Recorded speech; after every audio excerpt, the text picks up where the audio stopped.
Vamos a ir hablando un poco de sus tradiciones, porque aparte que desmentir muchas de las que conocemos, de que eran un pueblo sucio, de que eran bárbaros, de que eran homicidas, de que hacían sacrificios animales y de personas a donde llegaran. Otra también mito es que su vestimenta era con cuernos y demás, cosa que no se ha encontrado, bueno, de los pocos o muy pocos cascos vikingos que se han encontrado armaduras, ninguna tiene cascos ni hay escritos de que las tuvieran. Entonces hay mucho que desmentir sobre esta gran cultura. Vamos a ver la cápsula.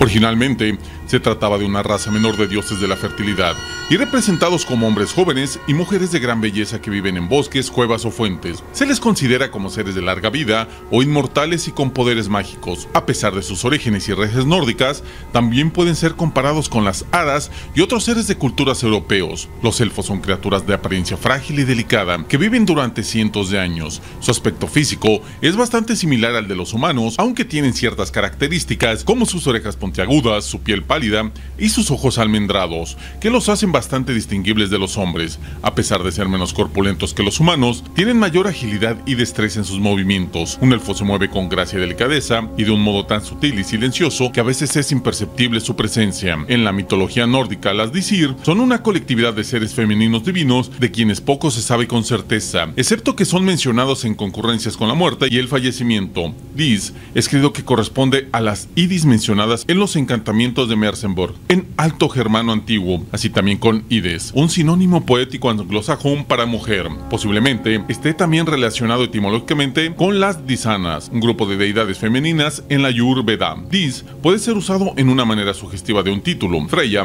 es llamada Vanadis y a Alfail se le refiere como un Sundis. Algunos nombres de lugares escandinavos muestran la influencia de Disir, tales como Diseberg y Disive en Suecia o Dicen en Noruega.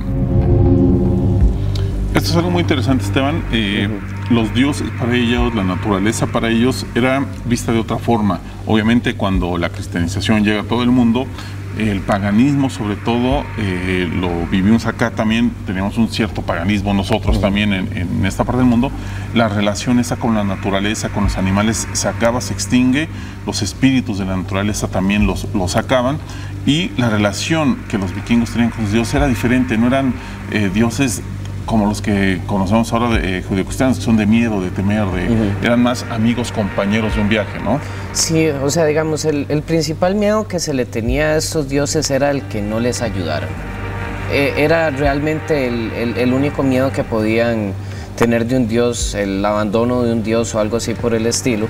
Jamás habrían temido de la ira de un dios, como pasa en muchas otras culturas, ¿verdad? Que se les pasa en la mitología griega, ¿verdad? Pasa en el cristianismo y otras culturas en las cuales los dioses son seres a los cuales hay que temerles, ¿verdad? O sea, y de una forma muy pues celosa, ¿verdad? O sea, sí, es la base, digamos, de la fe, ¿no? El sí, temor a un dios. Es correcto. Por ejemplo, la relación que tenían ellos con los dioses era principalmente de armonía y de favores, o sea, intercambios. Ellos a la hora de hacer un ritual o lo que fuera con un dios era su comunicación con ellos y darle algo a cambio de un favor de ellos. Era el principal motivo. Otra cuestión que también es un mito es el de los sacrificios, donde obviamente era una época fuerte, difícil, sanguinaria, pero no por eso eran un pueblo salvaje, y lo que se ha investigado es que la mayoría de los sacrificios que llegaban a hacer, o más bien ajusticiamientos, era para criminales, era para personas no gratas, digamos, de algún pueblo, ¿no? Es correcto, digamos, un dios como por ejemplo Odín, siendo un dios de guerra, a la hora de tener, pues por decirlo así, prisioneros de guerra, lo que habrían hecho es sacrificarlos. Ellos no podían mantenerlos, no había manera de tenerlos ahí, y pues al ser resultado de la guerra iban para Odín. O sea, los pocos que se tenía conocimiento pues de la época escandinava específicamente, ¿verdad? Otra cuestión es que si tenían prisioneros, ya fuera de la misma zona, de su misma sociedad, no es conveniente estar manteniéndolos, ¿verdad? Entonces posiblemente hayan sido sometidos a penas de muerte. Que no, por eso no era una sociedad tolerable, porque se sabe también que había personas que llegaba a ver de otras culturas, o sea, en algún momento de todos los días que había, en alguna tribu podía haber personas que habían llegado de Rusia, de algunos españoles, portugueses, demás, porque se podían incluir, era una cultura que absorbía otras ideas, se absorbía a otras personas, no siempre, pero sí eran como buenos mercaderes, sabían tolerar a varias otras culturas. Incluso podían llegar a tener cargos especiales en la sociedad. Se conoce, digamos, en el famoso barco de Oseberg, ¿verdad? Que es el barco mejor preservado en la historia. Se mantiene en Oseberg, Noruega. La reina que fue sepultada ahí se llamaba Ausa y fue posiblemente una siria. Debido al poco ADN que se ha encontrado en los huesos, se pudo determinar que era de una etnia más al sur, ¿verdad? O sea, no tan escandinava, lo cual pone en duda el famoso criterio de que el vikingo era un ario, ¿verdad? O que siempre todos eran rubios, ojos azules, pálidos. En realidad, en ese tiempo, el índice de personas rubias pertenecían más al sur de Alemania que a lo que habría sido el escandinavo nórdico, ¿verdad? Sí, no, recordemos, bueno, o lo que se puede observar, ellos tenían también una mezcla diferente, no todos eran hombres de 2 metros corpulentos, en cambio el estándar de promedio era de estatura alrededor de los 1,70, 1,80, también no demasiado exagerado, ¿no? Había mucha deficiencia en la alimentación, eso influía. Tomar en consideración, ¿verdad?, que los inviernos eran duros, entonces un invierno duro podría haber afectado a niños perfectamente y afectado el estándar que tenemos hoy de ellos. La mayoría del vikingo medía entre 1,70 m y 1,80 m aproximadamente, entre los más altos. No llegaban a más de esa altura, además de que los problemas de salud para una persona tan alta que supera el 1,90 m, en esa época habría sido difícil de tratar, ¿verdad? Claro. Otra parte de Esteban muy interesante y que yo creo que a la mayoría le llama la atención es toda su mitología y todos los seres que los acompañaban. Lo hemos visto últimamente con la moda de las películas del Señor de los Anillos, los que antes empezamos no en la moda leyendo los libros, los juegos de rol, conocemos todos los seres, los enanos, los elfos, los dragones, los trolls, los demás, que eran parte de la vida diaria del pueblo vikingo. Sí, es correcto.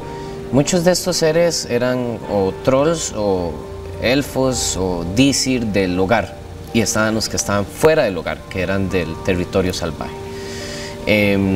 Era un concepto principalmente espiritual conocido como el Inangard y el Utangard. Ellos veneraban a los seres fuera de este lugar diferente, ¿verdad? Y los de adentro diferente.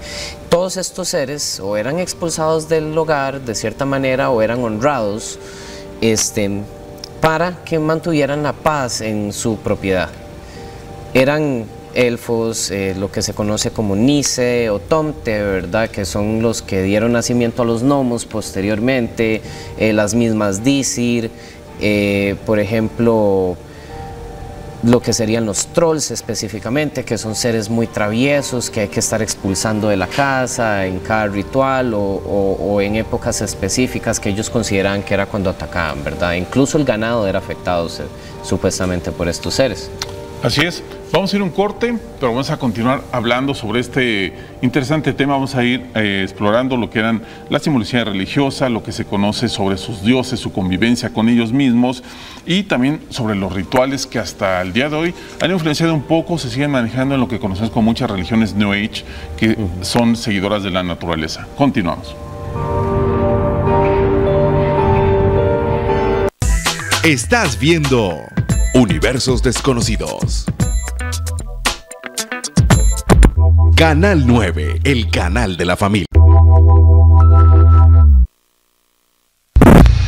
Hay diferentes símbolos que son usados por todas las ramas del etenismo, aunque algunas usan más uno que el resto para identificarse. Por ejemplo, el Valknut es el símbolo principal para el odinismo. El Valknut, del nórdico antiguo Var, guerrero difunto, y Nut, nudo, también llamado el nudo de la muerte, es un símbolo compuesto por 3 triángulos entrelazados que aparecen en varios objetos y grabados del paganismo nórdico. Existen varias teorías sobre su origen y significado. El nombre Valknut, no obstante, es de reciente invención para describir el símbolo. No fue un calificativo contemporáneo en la época de su uso, y ha sido comparado con el símbolo de los 3 cuernos, descubierto en una piedra rúnica de Snoldelev del siglo IX. El Mjolnir es el símbolo principal en el Asatru, según las fuentes islandesas más tardías. Mjolnir es descrito como una de las armas más temidas en la mitología nórdica. En ella se relata que es usada para derrotar a todos los que desafían la supremacía de los Aesir.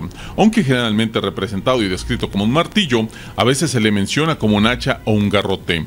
Uno de los mitos más populares sobre su origen es relatado en el Skaldskaparmal, donde se menciona que los enanos Sindri y Brok lo forjaron y obsequiaron a Thor como parte de una apuesta que le realizara Loki. El Golinsbursti es el principal en el Vanatru y el Irminsul es el principal del teodismo anglosajón. Continuamos con Universos Desconocidos. Les recuerdo que estamos a través de Facebook, que es Universos Desconocidos TV, donde nos puede dejar sus comentarios y sus opiniones sobre este tema. Esteban, también ustedes usan Facebook, también usan bastante Facebook, de todas las organizaciones paganas y específicamente también de la que ustedes trabajan, ¿no? Sí, correcto. ¿Cuáles son los que tienen ustedes? En las páginas. Exactamente, Facebook. Sí, actualmente en Facebook tenemos Kindred Irminsul, Yggdrasil Norse Crafts, que es específicamente para tallados en madera o diferentes tipos de artesanías, y tenemos otro que sería el de la Alianza Pagana con el resto de los paganos, ¿verdad?, de otras sendas como el Cultus Deorum, la Wicca y los druidas. Esa es bastante interesante para todos los que estén como interesados en ir conociendo un poco de todo. A través de la Alianza Pagana pueden ahí ir viendo opiniones, debates y demás sobre estas nuevas tendencias que se han retomado a través de los últimos años, sobre todo alrededor de los 60, 70 es cuando se empezó a retomar un poco ese contacto con religiones antiguas. Pues obviamente una búsqueda diferente de encontrar la espiritualidad, ¿no? Sí, es correcto. Muchas religiones, o sea, digamos, no solamente el Asatru, que ya a partir de los 70s fue reconocido oficialmente a través de Islandia, muchas otras religiones paganas que empezaron a renacer casi que al mismo tiempo, tal vez desde los 40s hasta los 50s, mermando un poco tal vez por sucesos como guerras mundiales, ¿verdad? 70s ya recuperándose, empieza a verse otra vez un alza en estas religiones.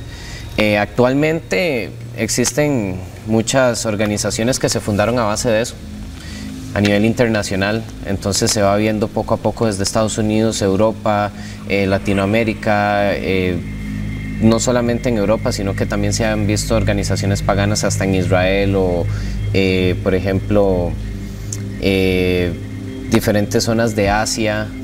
Se han ido levantando poco a poco. Esto es algo muy interesante, puesto que permite una convivencia diferente. La mayoría de los nuevos, de los jóvenes, de los niños que están naciendo últimamente, tienen una forma de ver el mundo muy diferente. Yo lo he notado, notas la convivencia o el respeto al medio ambiente, se ha retomado bastante, la convivencia con los animales, con la naturaleza también. Hace tiempo era muy común ir a un circo, ir a un zoológico. Ahora afortunadamente se están acabando como este tipo de prácticas donde se tenía que ver encarcelado a un animal. Ahora se busca que estén en la naturaleza, y esto hace que estas religiones como la Wicca, como los druidas, como ustedes, el Asatru, tengan una convivencia diferente con estos espíritus, con estos seres, los que hablamos en el bloque pasado, los elfos, los gnomos, que son espíritus, seres de la tierra, y que también, como lo comentaba, se les puede pedir favores, se les pide protección, o muchas veces, otras veces hay que tratar de controlarlos porque también hacen travesuras en las casas, ¿no? Sí, correcto. Estas creencias parecieran resurgir a base de ese cambio de pensamiento. No siento que estas creencias hayan dado el cambio de pensamiento que hay ahora, es más bien al revés. La gente se está acercando debido a que primero se acercan a la naturaleza y tal vez en otras religiones indoctrinadas, ¿verdad?, con las que ellos crecieron, no son tan compatibles con su nueva forma de pensar.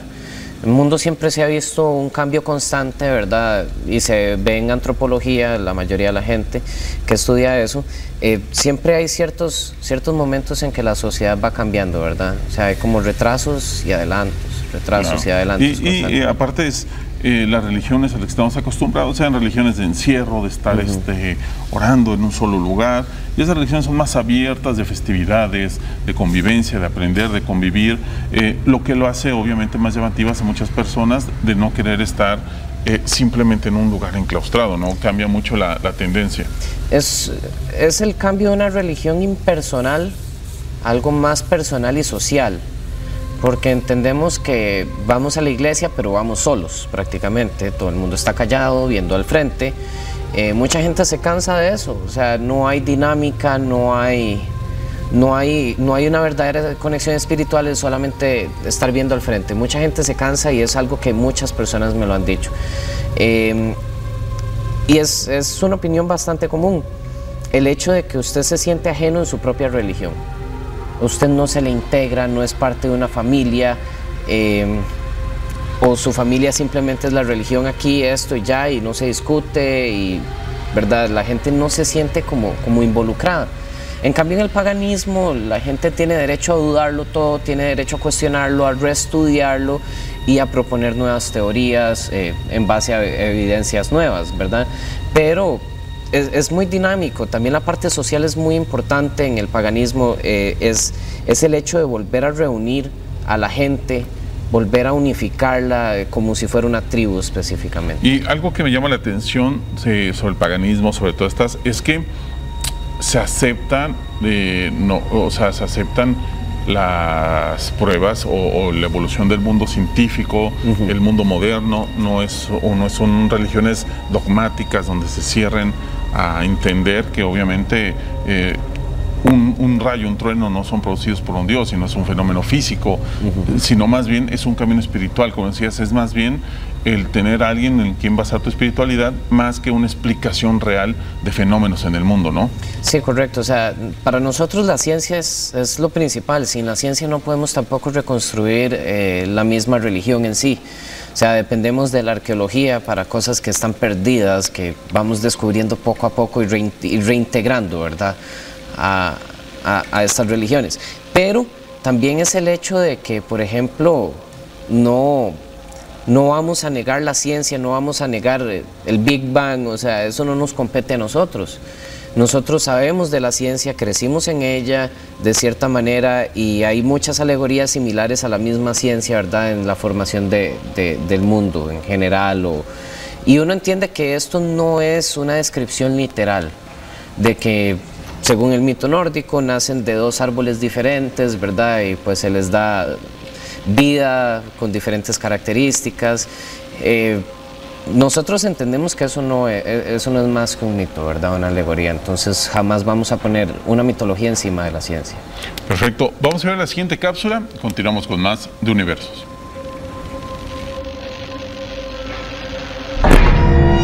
La Satru es una espiritualidad que no está sujeta a ningún código de moral específico. Si bien muchos gustan seguir las 9 nobles virtudes, estas son un invento moderno del Odinic Rite y no pertenecen a la Satrum, solo al odinismo. El Javamal suele ser usado como una referencia ética, pero también es visto como un libro de dichos y consejos de la época vikinga. Al ser una religión que avanza y evoluciona, adaptándose a su entorno y leyes locales, su código moral carece de una estandarización, como sucede con las religiones relevadas, que ponen reglas a comportamiento y pensamiento de sus feligreses. Los etenistas suelen basarse en la reconstrucción del modelo ritual llamado Blood, el cual consiste de un llamado a los dioses, una entrega de ofrendas, algunos brindis y una celebración social o festín grupal. Continuamos con Universos. Esto es parte de lo que hemos estado comentando, los rituales, la convivencia, el chamanismo que se entiende, se convivía con los animales, el respeto que había. Es muy diferente al que entendemos o vemos en películas y eso, y también el mal entendimiento que se tiene sobre estas religiones por esa tendencia de creer que son conceptos racistas, neonazis, o están ligadas totalmente a esa imagen del nazismo, ¿no? Sí, correcto. Es una desgracia, ¿verdad?, que eso suceda. Se le echa la culpa en parte a Himmler, principalmente por tratar de meter ese misticismo germánico dentro de lo que es el neonazismo. Bueno, el nazismo, correcto. Nazi. Que se fortaleció con lo que fue la Thule Gesellschaft. Desgraciadamente se ha mantenido hasta ahora por ambos lados y es simplemente una ignorancia, un desconocimiento. El movimiento nazi siempre fue algo católico y protestante, o sea, las dos iglesias financiaron lo que fue el Partido Nacional Socialista. No se menciona mucho de ello, es mejor simplemente dejarlo sin tocar para varias personas, pero relacionar el germanismo, lo que sería el paganismo nórdico también con el nazismo, es contradecir incluso los mismos ideales de Hitler, quien de hecho detestaba el mismo paganismo germánico, ¿verdad? Así es, vamos a ir a ver el top 10 porque si no se nos acaba el tiempo de este bloque, y regresando vamos a comentar un poquito más a fondo de esto, porque es muy interesante esclarecer eso, porque de hecho varios de los países nórdicos estaban en contra, obviamente, del nazismo y no estaban a favor de pelear sobre el eje, ¿no? Vamos a irle el top 10, vamos después a un corte y continuamos con más.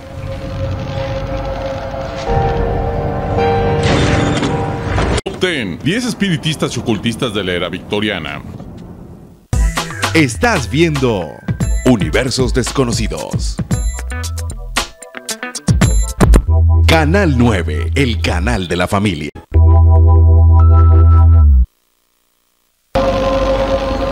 Continuamos con Universos Desconocidos. Les recuerdo el Facebook, que es Universos Desconocidos TV, para que se comunique con nosotros, nos manden sus mensajes. También estamos ahí, Holman tiene sus libros que también nos está ofreciendo. Mándenos un mensaje un mensaje privado a través de Facebook de Universos Desconocidos TV, y ahí le informaremos la dinámica de cómo obtener los diferentes libros que escribe nuestro buen amigo Holman. También les recuerdo que los martes de 5 a 7 estamos en FM Globo 100.3, todos los martes de 5 a 7 de la noche. Estamos ahí, casi todo el staff de Universo, no estamos ahí por partes, pero estamos ahí para atender sus llamadas, sus consultas, sus preguntas, sus relatos, escucharlos y pasar una buena tarde ahí un poco inmiscuidos con lo paranormal. Esteban, hablamos un poquito sobre esta parte, es como interesante el cómo no es Hitler literal el que mezcla esto, sí daña un poco la imagen del movimiento del paganismo, también daña la suástica, que es un símbolo primitivo de casi todas las culturas y lo daña para siempre. O sea, ya nadie puede usar una suástica que está grabada en grandes monumentos. Los mismos nórdicos lo usaban como referencia al sol naciente, pero afortunadamente poco a poco se han ido recuperando estas tradiciones, se han ido recuperando estas culturas, se han podido abrirse paso y quitarse esa idea de que esto está hecho solamente para una raza, alguien rubio de ojos azules, nada más, ¿no? Sí, es una lástima, digamos, un símbolo tan importante, que es un símbolo de victoria y además de eso un símbolo de cambio, se haya visto contaminado de esa manera. Es un símbolo que está presente en todas las culturas indoeuropeas. Eso quiere decir que podemos encontrarlo desde la India hasta Europa, incluso en Irán, ¿verdad? De donde específicamente proviene el término ario, ¿verdad? Desgraciadamente no es mucho el avance con respecto a la esvástica y algunos que otros símbolos, pero sí se ha ido logrando desmitificar poco a poco, tratar de quitarle ese significado muerte, ¿verdad? Y en general... A las runas también, que están muy unidas a la SS, a varios movimientos racistas. Sí, correcto. Por ejemplo, la runa Sigel, que también es un símbolo de victoria, muy parecido a lo que habría sido la esvástica o incluso el sol negro, por decirlo así, que está constituido de 12 runas Sigel. Es imposible ahorita limpiarlas del todo, ¿verdad? Más que todavía está el efecto víctima, ¿verdad? Ocasionado por todos estos daños, y es imposible olvidarlo en pocos años, pero poco a poco se ha ido desmitificando y se ha ido tratando de quitar ese símbolo de odio, ¿verdad?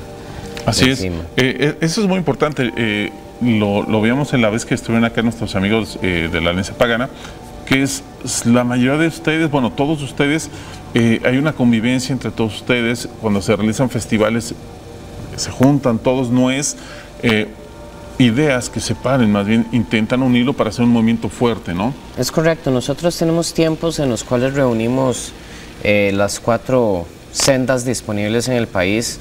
En otros países es un poco más difícil, aquí es un poco más fácil. Se ha ido cooperando y se respetan las diferencias. Más que nada puesto que nuestros mitos, la mayoría provienen de las mismas culturas ancestrales, ¿verdad? Pero no nos llevamos mal, las diferencias de creencias no nos afectan en lo más mínimo. No podemos no estar de acuerdo con algo, pero no es problema de nosotros, por decirlo así. Así es. Vamos a ver la siguiente cápsula y vamos a continuar más en Universos Desconocidos. El árbol cósmico Yggdrasil es, en cierta forma, el armazón del mundo. Para la mitología escandinava, Yggdrasil alberga los 9 mundos en los que se divide el universo. Cada uno de estos universos se caracterizan dependiendo de las características de sus habitantes. Estos 9 mundos se ordenan a lo largo de Yggdrasil, el fresno sagrado que sostiene el universo.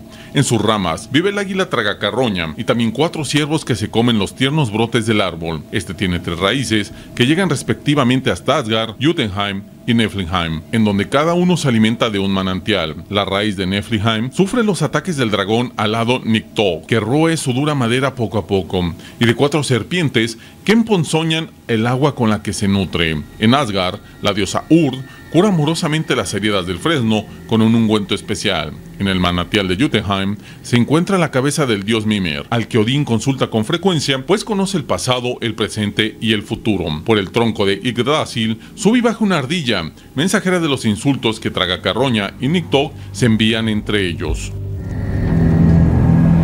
Esteban, hemos visto que tiene una gran relación con la naturaleza, creo que es la base de las regiones paganas, obviamente lo hemos visto. ¿En qué momento, a partir de la cristianización, se empiezan a volver, por decirlo, los malos de la historia? Casi todo mundo que te habla sobre paganismo está vinculado en la cabeza de todos hacia satanismo. Es gracioso. Nosotros no adoramos una figura tal como lo es Satán, ¿verdad? Lo que sería el antagonista de Dios. Nosotros no creemos en él tampoco, entonces no hay motivos por los cuales relacionar una creencia de otros dioses con lo que es el satanismo. Eso es principalmente con la intención de intimidar, ¿verdad? De tal vez dar por menos a la creencia de otras personas o tratar de convencerlos de cambiarse de bando. Tenemos entendido que la mayoría de las religiones abrahámicas han sido siempre dirigidas a lo que es el control político. Si usted controla las creencias de las personas, usted controla su país, controla su gobierno, controla su cultura y además de eso sus tierras. Principalmente eso fueron la mayoría de los motivos de la expansión del cristianismo, ¿verdad? En lo que fue por ahí en las épocas posteriores a Constantino, el Carlomagno, ¿verdad? Que fue uno de los principales colonizadores, asesinó casi más de 4.000 paganos en una sola noche, todos uno tras otro. ¿Por qué? Porque ellos no se sumían a las creencias que promulgaba Carlomagno.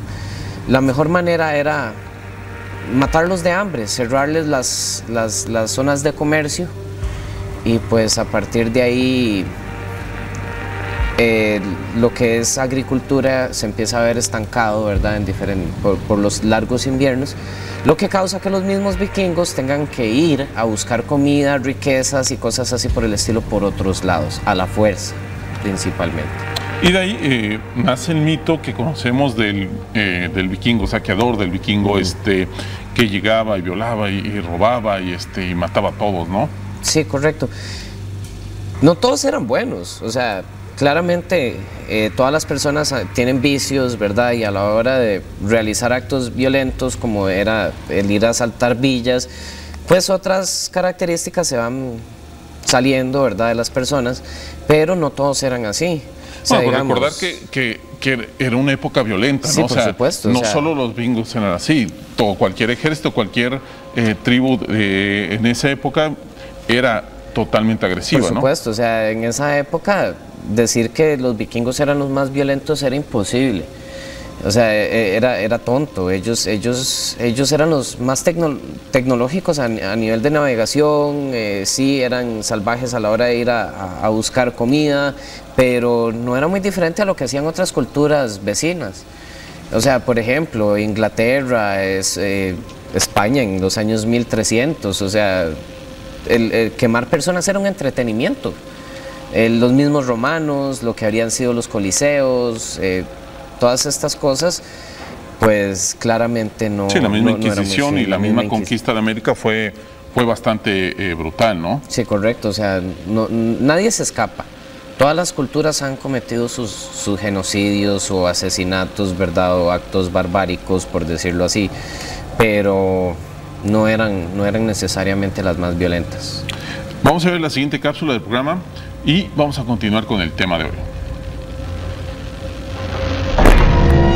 La idea de un lugar accesible solo después del duro trance de la muerte está presente en todas las culturas y pueblos. Algo debe ocurrir después de que nos quedamos fríos y nuestros cuerpos se vuelven a la tierra hechos ceniza. Para cada uno de estos lugares, adopta y da fe de la ideología y creencias de la cultura que le da lugar. Si para los cristianos la vida después de la vida es resultado de las acciones que tuvimos en el mundo y que se reflejan en el infierno, el purgatorio y el paraíso, y para los budistas la vida es un trance para salir del samsara, la rueda del sufrimiento y las reencarnaciones, es decir, los guerreros del norte de Europa, se hicieron a través de sus literaturas un paraíso a su medida. El Salón de los Caídos, el Valhalla, solo albergaba a los más bravos guerreros caídos en batalla. Para pueblos que estaban en guerra constante, la vida solo podía comprenderse en términos bélicos con una actitud de hierro, templada en el rigor y la lucha, la cual no quiere decir que el Valhalla fuese precisamente un spa ni una casa de campo. Si solo los valientes podían llegar, era porque Odín, el dios rector de Asgard, les tenía preparada una misión aún más grande. A diferencia de otras mitologías donde el más allá es un estado permanente de dicho desgracia, el Valhalla nórdico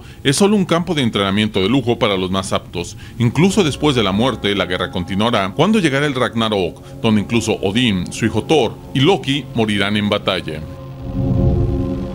Y recordar, Esteban, que ellos eran diferentes tribus, diferentes grupos que a veces unían con algún propósito, pero a veces también entre ellos tenían conflictos. Obviamente había diferentes, había en Noruega, en Suecia, en Dinamarca, en Islandia. Entonces no eran totalmente un grupo, un ejército unido como podía haber sido el romano, una legión total.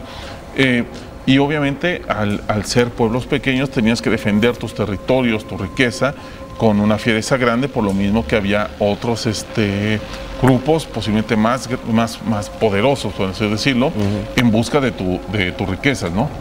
Al ser una sociedad tribalista principalmente y funcionar a base de clanes pequeños, siempre ha habido un gran problema, y es ese, a la hora de enfrentarse en grandes números. Por eso es que los ataques de ellos eran ataques relámpago, entraban y salían y solamente obtenían lo que querían. No arrasaban con naciones enteras ni nada, pero por ejemplo, Arminius, quien debió enfrentarse, ¿verdad?, alrededor del año 70 por ahí, de la era común, pues tuvo que enfrentarse completamente a Roma. Y todas las tribus estaban dispersas, lo que serían los marcomanos, los queruscos, ¿verdad? No eran una tribu unificada, ¿verdad? No era una nación única. Sí. Entonces ellos tuvieron que ponerse de acuerdo para poder recibir y romper las filas de los romanos y poder derrotarlos en un ataque relámpago. De ahí vienen obviamente esas ideas que nos hacen y nos crean los vikingos, que ya hemos desmentido, y para avanzar, digamos, en esa idea que teníamos del ser humano sucio, de anticuado, que nos hicieron ver la cristianización. Lo hicieron lo mismo acá, lo repito, con los indígenas originarios de América, que también nos hicieron ver de una forma bárbara, que hacían millones de sacrificios sobre pirámides, lo cual también es una exageración. Recordemos que la historia la escriben los vencedores y la mayoría ha sido por ellos, ¿no? Entonces, obviamente, al arrasar con tanta historia es muy difícil el escarbar y volver a encontrar nexos con ese pasado pagano, porque obviamente sufrieron de una conquista y de una destrucción bastante fuerte. No solo los nórdicos, también los celtas, también los germanos, fueron arrasadas sus creencias y sus ideologías. Hay que entender una cosa: el hecho de que sean más civilizados no los hace menos violentos. Una cultura muy civilizada puede ser sumamente violenta. No, ahí se con ve los hoy en día. imperios del día de hoy, ¿no? Sí, o sea, países como Estados Unidos siempre está en guerra y es uno de los más avanzados. Eso no los hace, ¿verdad?, mejores en ningún sentido, y se ve reflejado en lo que es la antigua Roma, ¿verdad?, postcristiana principalmente, también precristiana, que eran muy avanzados, pero sí ellos buscaban expansión, ¿verdad? Pero la civilización no está atada directamente a la violencia.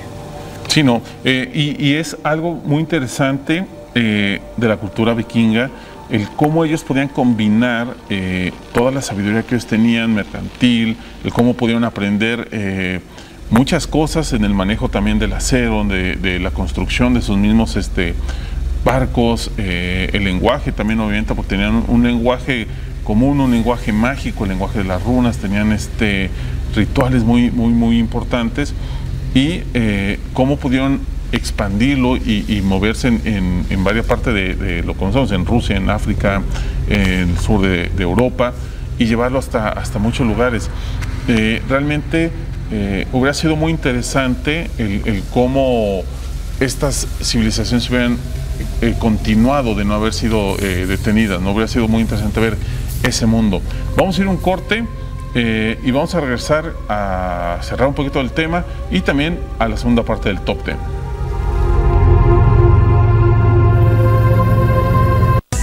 Estás viendo Universos Desconocidos.